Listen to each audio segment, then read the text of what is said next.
Tere! Ma siis olen Mihkel. Tegelikult Nõmmelt tulin teid hoiatama siis Ruhnu karu eest. Tegelikult see ettekanne väga palju karudest ei ole, et pigem tõesti hülgetest ja veitikatest asjadest. Ma sattusin nimelt Ruhnus käima ükskord ja siis käisin seal loodusmatkal ja siis käisin veel paar aastat järjest ja siis avastasin ennast olukorrast, kus ma lõpuks mul oli ruhnulasest elukaaslane ja juba laps ja siis ma hakkasin hoopis käima mandril aeg-ajalt. Ja see on nagu mul see seos kuidagi Ruhnuga. Põhimõtteliselt juba siis paar aastat Ruhnus käies järsku avastasin, et ma juba juhtisin sükast MTÜ-d, mille nimi on Ruhnu kultuuriruum. Vabandan juba ette, et mul kõik need tekstid siin alla on inglise keeles, sest et muidugi ma suutsin paar päeva enne seda üritust siin oma arvuti ära lõhkuda ja siis selle tõlkimise osaga ei jõudnud tegeleda. Aga vast saate aru, et ma seletan seda natuke lahti. Ja see Ruhnu kultuuriruum on selline MTÜ, mis põhimõtteliselt hakkas siis Ruhnu kõiksugust ajalugu, tulevikku ja olevikku ja kõik arendama ja seda edasi viima. Ja siis ma mingis meeltesegaduses olin nagu nõus siis seda organisatsiooni hakkama edasi viima ja siiamaani nagu tegelen sellega. Teine asi, mis siis meie nendest regioonidest tekkis, mis sealt nagu MTÜ tekitas, oli, et me tegime ettevõtte nimega Planeet Ruhnu, millel on erinevaid sellist loodusmatkasid, siis seal samamoodi me otsisime, et kui vanasti sai tulla Ruhnu, istuda veoauto kasti, avada õlled ja siis sõita seal ringi, teha tiir ära, võib-olla külapoe juurde, siis ümber kiriku ja siis tagasi sadamasse, siis pigem me nagu otsisimegi, et mis see võiks olla nagu tänapäevasem ja huvitavam lahendus, mis meil endale ka meeldis. Neid tegevusi saate hiljem nagu ise võib-olla vaadata sealt kodulehelt, kellel päriselt huvi peaks olema, aga üks võib-olla siis, kui enne oli siin sellist heategevusest ja looduse aitamisest juttu, siis meil üks selline tegevus näiteks on selline, et mine ja korja rannast prügi ja me premeerime sind jäätisega. Kahjuks pean seda nentima, et siis on praegu veel see veoauto asi populaarsem, kus pead ise maasma. Nii, aga siis ühesõnaga selle Planeet Ruhnuga hakkasime ellu viima neid MTÜ igast nagu visioone, mida muidu nagu MTÜ-na ei saa, et kui siin vahepeal keegi rääkis vist giididest, keda nagu raha eriti huvitas, siis tegelikult ikkagi hästi tihti lõpuks sul on vaja raha et asju teha. Meie siis selle kultuuriruumi ja üldse nagu Ruhnu nagu juured on hästi sügaval Skandinaavias, kuna Ruhnu populatsioon tegelikult pärineb sealt kuskilt Rootsi ja sealt kaugemast piirkonnast ja on täitsa nagu omaette arenenud tegelikult kultuur olnud vanasti. Siin on üks vanimaid Ruhnu kaarte aastast 1539. Ruhnu ülesseismine võib-olla võtab veidi aega. Hakkasime siis kultuuriruumiga tegelema erinevate selliste loodus- ja üritustega ja tõmbasime hästi suure hoo sisse ja tegime erinevaid kontserte, filmi vaatamisi, dokumentaale, rääkisime loodusest ja värkidest, kui vinge ja kõik on nii tore. Isegi nagu nii suur hoo oli sees, et seal tihti nagu kohalikud inimesed ei jõudnud enam meie üritustele ja ei saanud ise ka enam aru, sest me ei jõudnud neid isegi oma plakateid üles panna sellise tempoga, nagu meil igast asja seal toimus. Et üritasime suure hooga seda edasi viia, sest et Ruhnu muidu kuulub UNESCO biosfäärialasse, millel just oli, see on siis Lääne-Eesti saarte biosfääriala, millel just oli ka sünnipäev, see vist, kui ma 37 aastat vanaks. Ja seal me peaksime hästi palju olemas siis... See on tegelikult see, et... Võib-olla pean selle hoopis panema või? Ei, me kasutame nagu jaapanlased kasutavad, et kui sa jaapanlase käest lähed närviliselt küsima, et kas jaam on seal või sealpool, siis nad alati kiiresti vastavad neid seal, kuigi nad ei pruugi seda teada. Meil on sama asi, me ei muuda nende mikrite juures mitte midagi, aga me lihtsalt anname uue. Siis see rahuneb maha nagu inimene ja saab jätkata ja natukene aega tundub, et on okei. No oleks valmis 5 minuti pärast jälle.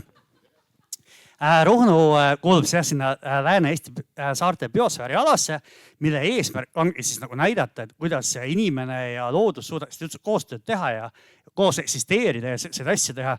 Ja me siis kultuuriruumina olemegi selle nagu isegi nõukogus ja hästi palju nagu seal ütleme ka nagu igast pritsida ideid, et kuidas nagu oleks tore ja niimoodi on ja noh, siis lõpuks saad aru, et ega nagu ainult nagu teooriat ei saa rääkida, et siin all on isegi kirjas 35. sünnipäev oli, sorry, kui ma 37 ütlesin. Et ainult teooriat ei saa ajada, nii et tuleb ka nagu asju teha ja näidata nagu seda veidi eeskuju ja siis selle raames me hakkasime siis tegema.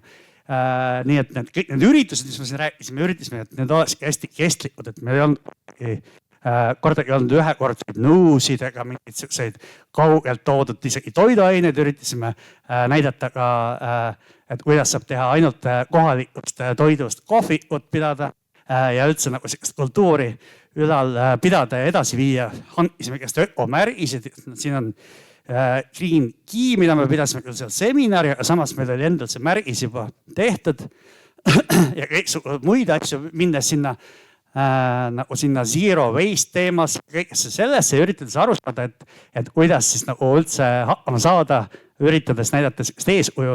Oli juba tädisid, kes olid kohe valmis dokumentaali tegema, nähes siis ette, et nii see kõik asju läheb nagu natuke metsa on ja juba skeemitasid, et kuidas meil siin alguses on nagu tore ja siis läheb kõik metsa ja siis me kõik seda filmime ja ta on hästi huvitav dokumentaal. Seda me kahjuks ei saanudki tööle. Küll oleme hästi palju ise ka seal otsinud sükest nagu kestlikku turismi ja üritan seda nagu välja arendada saarel, kus on suhteliselt vähe nagu maad, mille peal sellega tegeleda. Ma vaatan tegelikult, ma pean vist need taustad ka siit ära vahetama teist terve. Selle raames otsisime ka nagu näiteks sellist asja, et kuidas nagu toiduga üldse tegeleda ja toidu turvalisusega, millest praegu on ka päris palju juba juttu. Saarel, kus on ainult 12 ruutkilomeetrit, on päris raske hakata mingit põllumajandust tegelikult arendama, nii et on lihtsam rääkida sellisest pärandkultuuridest ja pigem mahepõllumajandusest ja sellist asja, siis üritame nagu seda asja seal praegu päris hoogsalt käivitada. Ja ka nüüd just äsja alustame sellist asja nagu seemnepank, mis on niimoodi, et põhimõtteliselt kogu saare inimesed võivad alati tulla ja võtta omale mahepärandseemneid, kirjutada vihikus, et mina Eevi võtsin või siis toob tagasi hoopis ja selline pank, kus sa saad nagu alati omale võtta seemneid, kasvatada ise omale toitu ja olla nagu siis natuke nagu tervislikum ja õnnelikum. Ühe projekti, mis me alustasime muidugi oli ka selline, et kuna Ruhnu need juured on sellises kohas, kus tegelikult Ruhnus oli oma keel, mille nimi oli Runska, siis me alustasime sellist keeleprojekti, lõpuks kirjutasime projekti 2 aasta peale, kaasasime 3 ülikooli. Seal on Tartu ülikool, siis on Läti ülikool ja Göteborgi ülikool, kes uurivad nüüd 2 aastat meil Ruhnu keelt ja siis me loodame selle nagu ümber kasvatada natuke nagu juuri otsides nagu mingit tulevikku. See aasta vist meil on juba 1 aasta seda tehtud, nii et järgmine aasta võib-olla näete natuke tulemusi ka juba. Siis me siin planeerime selliseid residentuuri ja erinevaid nagu selliseid nagu projekte, kus ikka tegelikult tahaks tuua nutikavaid inimesi saarele, natuke mingid kunstnikke, teadlasi, kõik nad panna selle omavahel vaidlema, võib-olla musitseerima või lihtsalt nautima olukordi. Siis meil on viiulilaagrid, me korraldame näiteks kord aastas on niimoodi nädal aega, et kui sa liigud mööda Ruhnut ringi, siis iga põhimõtteliselt põõsada keegi ilus tütarlaps viiuldab agaralt, on hästi kihvt kogemus selles ajas minna sinna just jalutama. Siis me oleme üritanud siin ka nagu ennast pussi tegal pool mingit top 100 rohekohti ja niimoodi selliseid asju võtnud osa igast projektidest, sest tegelikult Ruhnus on selliseid looduskauneid kohti küll, mida ära kaardistada ja millega edasi liikuda. Aga siis nüüd jõuame sinna natuke nendes hülge teemade. Ehk siis me mõtlesime, et kõik need plaanid, mis meil on ja kõik, mis me teeme, lõpuks ikkagi taanduvad sellele, et natuke nagu majandusele. Ehk siis tegelikult on nii, et kui sul saarel enam ei ole inimesi, kes kõiki neid rõõmsalt neid asju teeb või edasi viib ja ei tule noori juurde ja neil ei ole seal töökohti ja ei ole siis on veits nagu raske selliseid jutte ajada. Sa ei saa nagu Ruhnu kultuuri edasi arendada kuhugile, kui sul ei ole enam ruhnlasi, mis muidugi looduse säästmise mõttes on nagu parem loomulikult, kui ei ole inimest, on loodusel mõnusam olla. Aga kuna meil on ikkagi see eesmärk, kui ma tuletan meelde inimese ja looduse koos eksisteerimine, siis me üritasime ka inimesele leida siis võimalust. Ja siis vaadates nagu minevik oli, et Ruhnu saare nagu see põhi nagu tegevusala, põhimõtteliselt mitte põhi, aga päris suur majandusharu oli siis hülgeküttimine, kus vanad ruhnlased siis sõitsid mööda Läänemeret ringi, mõrvasid igal pool hülgeid, siis müüsid nende nagu nahku ja rasva ja sellest nagu elasid päris palju ära ja ostsid omale kaupa, mida oli jälle saarel vaja. Tänapäeval seda on natuke raske teha, sest Euroopa Liidu reeglid seda eriti luba. Lisaks nagu ega keegi tahadist tegelikult päevad läbi hülgeliha süüa ka peale võib-olla mingi Gröönimaa inimeste ja võib-olla kihnlaste. Aga noh, tavainimene ikka pigem läheks nagu mingi teist teed oma kulinaarses valikus. Samal ajal oli ka siis niimoodi, et vanasti oli ka hästi suur laevade ehitamine käis Ruhnus ja nagu mingi puidust paate tehti ja sükest asja. Et me saime aru, et meretööstuse hiilgeajad võib-olla saarel on läbi, et me seal nagu laevu ka enam ehitama. Raske nagu endagi paati korras hoida, veel vähemalt teistele midagi ehitada.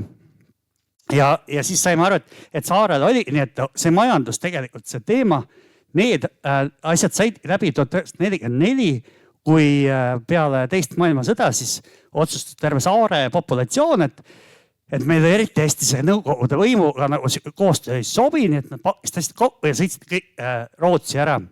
Nii et saarel jäi paar inimest ainult alles, mis tähendab, et terve nagu kultuur kadus ära. Kõik need oskused, keel, kombed, kultuur, kõik läks ära ja nagu täitsa mingi oma uus reaalsus seal pihta. Siin see jah, võib-olla pilt on sul või mul siin tehtud kiiruga mingis AI-s genereeritud, nii et nad kujutasid ette nagu kommuniste sellise eriti võigaste nägudega tüüpidena. Aga põhimõtteliselt alustati jah, nagu kommunismi maja nimelist kolhoosi, millega siis nagu toodi suured kalurilaevad, traaliti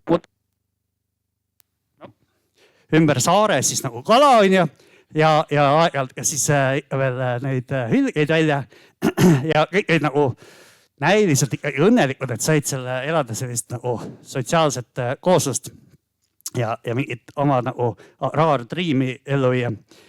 See lõppes ära 1969, kui Ruhnu suutis teha Eesti tuulerekordi, mis siiamaani on muide pole veel ületatud 48 sekundis ja see oli niimoodi torm, et see puhus põhimõtteliselt terve saare nagu tühjaks. Mingi üle 70% metsast, sadam, kõigest hävinist ära. Majad olid ilma katusteta ja naised nutsid ja lapsed jooksid põõsasse. Ja siis nagu juhtus selline asi, et siis peale seda ka see kalurikolhoos tegelikult lõppes ja nad tõesti kokku ütlesid, me nüüd lähme teeme hoopis oma kolhoosi seal Pärnus või kuskil sinna läksid.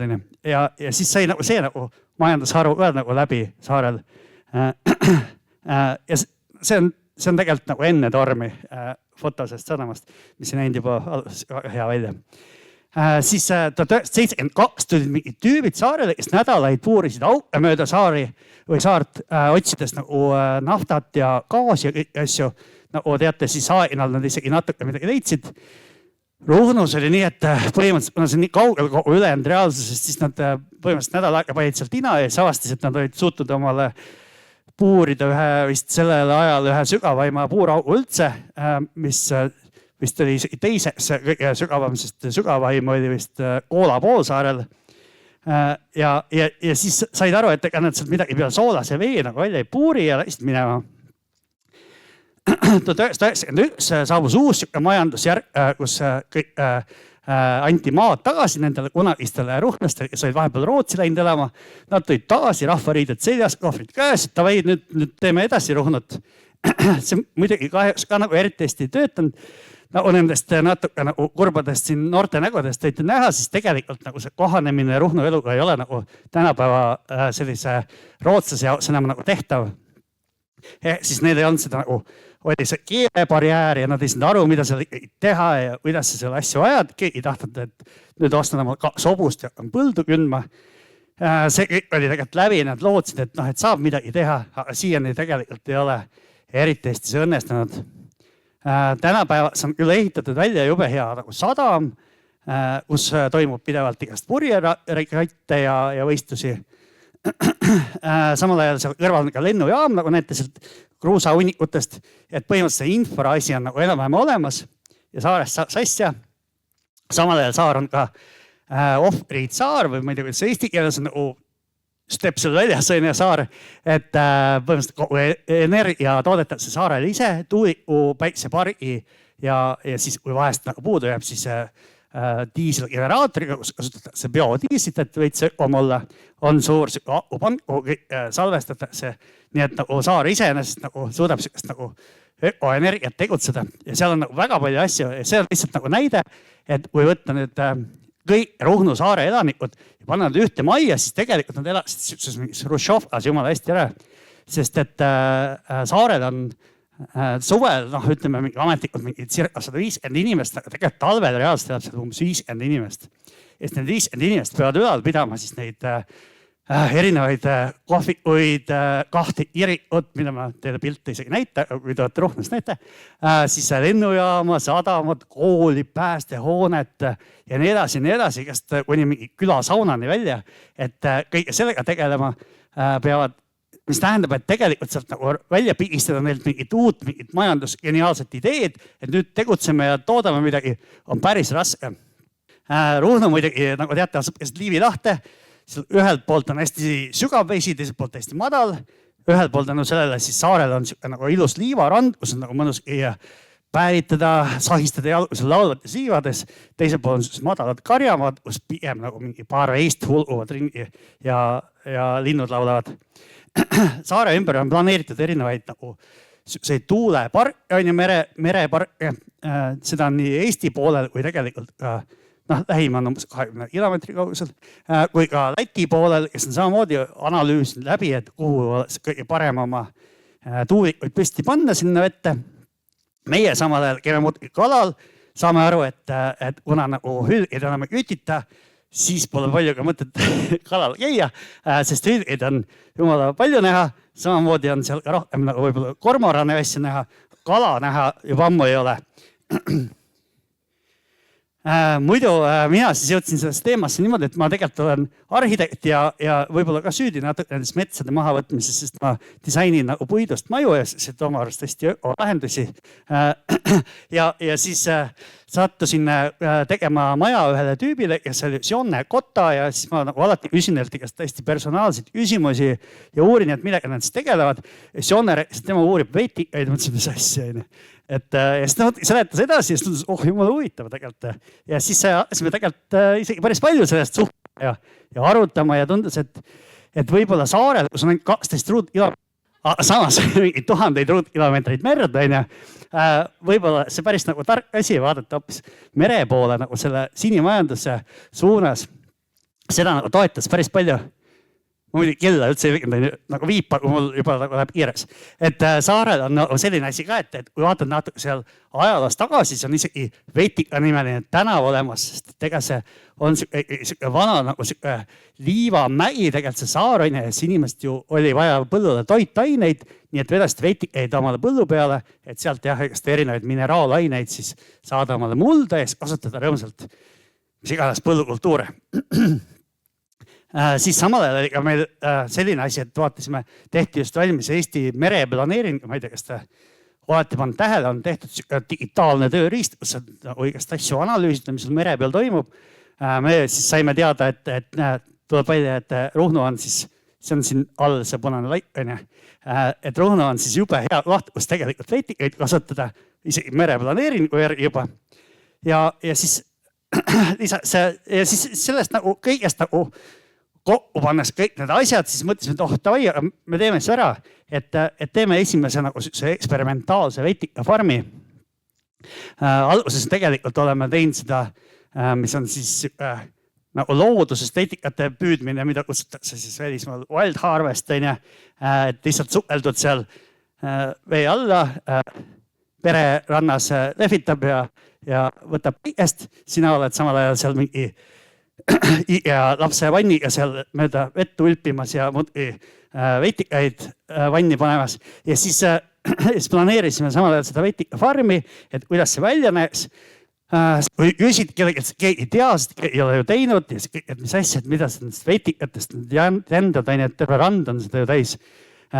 Siis hakkasime nagu aina rohkem uurima ja disainisime ja kaasasime erinevaid teadlasi ja asju ja näiteks praegu isegi TalTechiga siis disainime umbes sarnast vetikasumpa või õigemini see tegelikult disain sai valmis, nad praegu juba ehitavad neid ja siis loodamegi nüüd see suvi juba tegelikult hakata nagu päriselt nagu kasvatama vetikaid.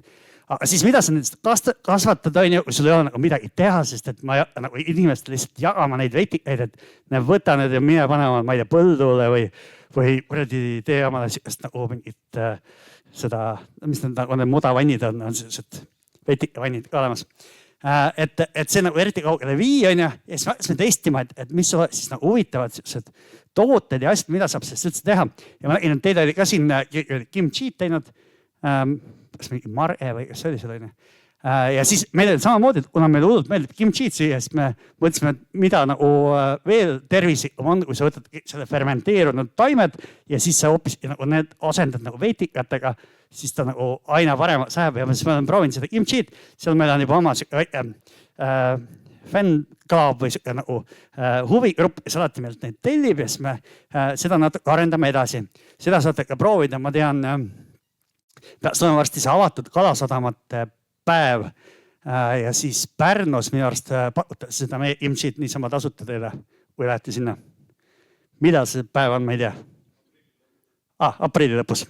Ja sealt edasi minnes oma selle vetika nagu mingisuguse unistusega, siis me oleme nagu teinud hästi palju katseid ja üritanud nagu põhiliselt seda nagu kasutada nagu toidus ja otsinud toiduainete selliseid võimalusi ja kuidas seda väärindada ja edasi viia ja teinud hästi palju koostööd isegi presidendi endise kohaga siin, kes söötis seda juba igast minu arust Albaania presidendile kõigile nendele juba sisse ja siis kõik on nagu öelnud, et jube kihvt on ja et siis läheme nagu sellega edasi otsides sellist nagu uut Ruhnu maitset, mida me tahaks seal saare peal hakata pakkuma, aga siis võib-olla mujale natuke viima ja siis loomulikult, et vetikatoidud võiks olla ka natuke lõbusamad ja meil see katsetamine tegelikult seal pimedal üksikul saarel läks ka natuke igava, siis me ühe asjana tootsime või nagu tegelikult töötasime välja see vetika džinni, mille väljatöötamine oli ausalt päris raske töö, aga samas väga lõbus.